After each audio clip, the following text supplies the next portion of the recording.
In the last section, we discovered multiple basic type in Golang, and we also saw how we can declare variable using var keyword or using the short variable declaration. And also, we said that we use the var keyword to declare variable at the package level, and we use more often the short variable declaration to declare variable at the function level. In this section, we will now take a step further.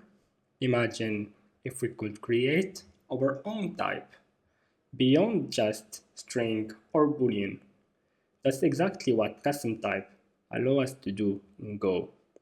And once you start building real-world application, custom type become incredibly useful for clarity. A custom type lets you define a new type from an existing one.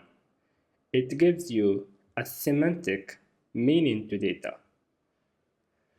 Think of it like this. Instead of just saying a string, we can say, like, for example, a username. Yeah, to make this a little bit concrete, we can define a type like this. And for example, we can have a type username of type string. And we can have a type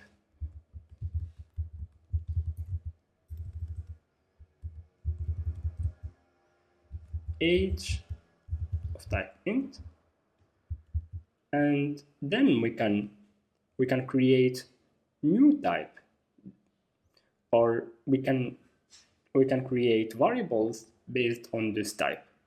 Here in the main function, I can create a username, for example, or a name, a variable name.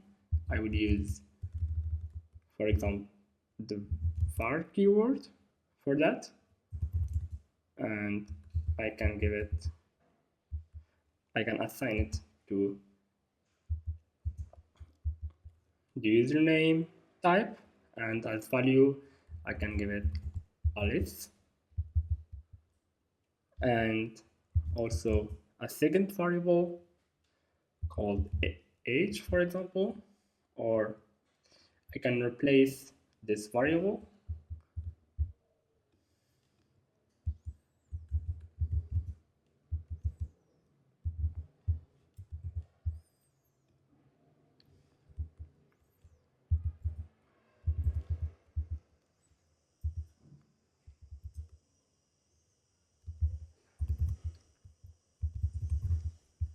yeah, and there we go. We have now two variables, a name and age, and each one of them is of type username and age.